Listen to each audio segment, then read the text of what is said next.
আসসালামু আলাইকুম ভিউয়ার্স, আশা করি সবাই ভালো আছেন। আপনার টিকটক অ্যাকাউন্টে কি ওয়ার্নিং চলে এসেছে?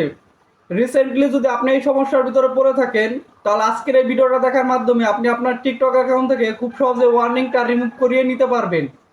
আপনার টিকটক অ্যাকাউন্টে যখনই ওয়ার্নিং চলে আসে, তখন আপনার টিকটক অ্যাকাউন্টটা কিন্তু খুবই রিস্কে থাকে। যে কোনো সময় আপনার টিকটক অ্যাকাউন্ট ব্যান্ড হয়ে যেতে পারে। তাই টিকটকে যখনই ওয়ার্নিং চলে আসবে, যত দ্রুত সম্ভব ওয়ার্নিংটা রিমুভ করিয়ে নেবেন।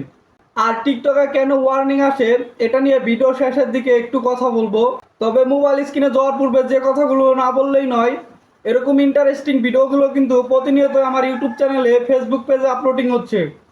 ভিডিও দেখে যদি ভালো লাগে, উপকৃত হন, তাহলে কিন্তু অবশ্যই চ্যানেলটা সাবস্ক্রাইব করে দিবেন।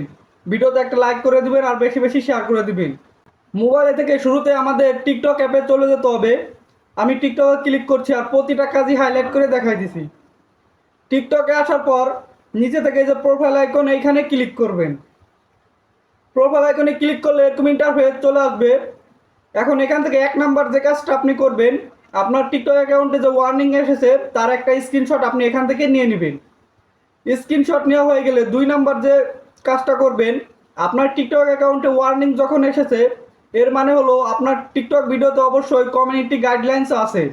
এখন আপনার যে কয়টা টিকটক ভিডিওতে টিকটক কমিউনিটি গাইডলাইন্স দিয়েছে, এরকম সব কয়টা ভিডিও আপনি আপনার টিকটক অ্যাকাউন্ট থেকে ডিলিট করে দিবেন। এখন আপনি কিভাবে বুঝবেন আপনার কোন ভিডিওতে টিকটক কমিউনিটি গাইডলাইন্স দিয়েছে? আপনার যে ভিডিওর দেখবেন সাউন্ড বন্ধ হয়ে গেছে, সব ভিডিও ঠিকঠাক আছে, দেখবেন কোনো কোনো ভিডিওর সাউন্ড বন্ধ হয়ে গেছে, তাহলে বুঝে নেবেন ওই ভিডিওতে কমিউনিটি গাইডলাইন্স আছে। এছাড়াও দেখবেন সব ভিডিওই দেখবেন প্লে করলে শো হয়, কিছু কিছু ভিডিও দেখবেন ক্লিক করলে শো হয় না, প্লে হয় না। এবং এছাড়াও নিচে লেখা থাকবে কমিউনিটি গাইডলাইন্স। এরকম যে কটা ভিডিও আপনার টিকটক অ্যাকাউন্টে আছে, সব কটা ভিডিও আপনি ডিলিট করে দিবেন। আর যে ভিডিওতে কমিউনিটি গাইডলাইন্স থাকবে, ওই ভিডিওর নিচে লেখাই থাকবে টিকটক কমিউনিটি গাইডলাইন্স। তো এখন ভিডিও কিভাবে ডিলিট করবেন সেটা দেখাই। তো এখান থেকে আমি একটা ভিডিও প্লে করলাম। তো ভিডিও ডিলিট করার জন্য প্লে করবেন এভাবে। তারপর এখান থেকে এই যে নিচে 3 ডট লাইন, এই 3 ডট লাইনে ক্লিক করবেন। এরপর এরকম ইন্টারফেস আসবে, এই নিচে থেকে টুলবারগুলো স্ক্রল করবেন। স্ক্রল করার পর এখানে এই যে ডিলেট বলে একটা অপশন পেয়ে যাবেন। এই ডিলেট অপশনে ক্লিক করে দিলে আপনার ভিডিও ডিলেট হয়ে যাবে। যাই হোক, এটা আমি ডিলেট করছি না, আমি দেখালাম কিভাবে ডিলেট করবেন। আমার এই ভিডিওতে কমিউনিটি গাইডলাইন্স নাই, আমি দেখালাম যে কিভাবে ডিলেট করবেন। যাই হোক, এখান থেকে ব্যাক করি। ব্যাক করার পর আপনি 3 নাম্বার যে কাজটা এখান থেকে করবেন, এই যে আপনার এডিট প্রোফাইল লেখা এই অপশনটার উপর ক্লিক করবেন। এখান থেকে আপনি এই যে এই বিষয়টা একটু ভালো করে দেখে নেন, সবার ইউজার আইডিটা। এই যে @এর পরে যে লেখাটুকু থাকবে, সেটা হচ্ছে আপনার ইউজার আইডি। এটা আপনার একটু পরে কাজে লাগবে। এটা এখান থেকে ভালো করে দেখে একটু মনে রাখেন। তারপর এখান থেকে ব্যাক করে বেরিয়ে চলে আসেন। চলে আসার পর উপরে দেখুন এই যে 3 ডট লাইন, এখান থেকে আপনি এই 3 ডট লাইনে একটা ক্লিক করবেন। তারপর এরকম ইন্টারফেস চলে আসবে। এখান থেকে এই যে নিচে সেটিং অ্যান্ড প্রাইভেসি বলে যে অপশনটা রয়েছে, এই সেটিং অ্যান্ড প্রাইভেসি অপশনে ক্লিক করবেন। এরপর এরকম ইন্টারফেস আসবে। এখান থেকে স্ক্রল করে একটু নিচের দিকে আসলে আপনি একটা অপশন পেয়ে যাবেন রিপোর্টে প্রবলেম বলে। এখান থেকে আপনি এই রিপোর্টে প্রবলেম এই অপশনটার উপর ক্লিক করবেন। এই অপশনে ক্লিক করলে এরকম ইন্টারফেস আসবে। এখান থেকে যে অ্যাকাউন্ট অ্যান্ড প্রোফাইল এই অপশনটার উপর ক্লিক করবেন। এই অপশনে ক্লিক করলে আপনি একটা অপশন দেখতে পারবেন প্রোফাইল পেজ বলে, এই অপশনটার উপর ক্লিক করবেন। ক্লিক করলে এরকম ইন্টারফেস পাবেন। স্ক্রল করে নিচের দিকে আসলে একটা অপশন পাবেন আদার্স বলে, এই আদার্স অপশনে একটা ক্লিক করবেন। ক্লিক করলে এরকম ইন্টারফেস পাবেন। এখান থেকে স্ক্রল করলে নিচের দিকে একটা অপশন পেয়ে যাবেন নো বলে, এখান থেকে এই নো অপশন আপনি ক্লিক করে দেবেন একটা। এর পরবর্তী যে কাজটা আপনি করবেন, এখান থেকে যে নিড মোর হেল্প বলে যে অপশনটা, এই অপশনে ক্লিক করে দিবেন। এই অপশনে ক্লিক করে দেওয়ার পর অনেকে এই ইন্টারফেসটা পাইছেন, এখন যে ইন্টারফেসটা দেখতেছেন।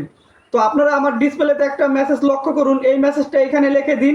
এই ইউজার আইডির এখানে সবাই নিজেদের ইউজার আইডি লিখে মেসেজটা সেন্ড করে দিন। ইউজার আইডিটা বসায় দিবেন।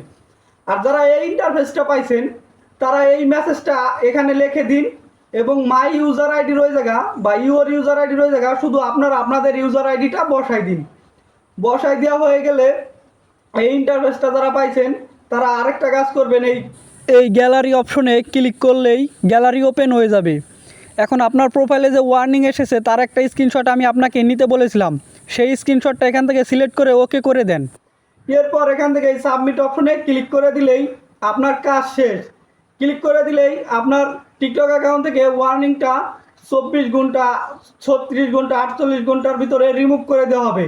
তবে আপনি যে কাজটা করবেন, প্রতি 6 ঘন্টা পর পর এভাবে আপিল করতে থাকবেন। 2 থেকে 3 বার আপিল করার পরে দেখবেন আপনার অ্যাকাউন্ট থেকে ওয়ার্নিংটা চলে গেছে। আর ভিডিওর শুরুর দিকে আমি বলেছিলাম টিকটকে কেন ওয়ার্নিং আসে এটা নিয়ে একটু কথা বলবো। তো ভিডিওটা মনে হয় এখন অনেক বেশি লেন্দি হয়ে গেছে, এটা নিয়ে ডিটেলস কথা বলতে গেলে ভিডিও আরও বেশি লং হয়ে যাবে।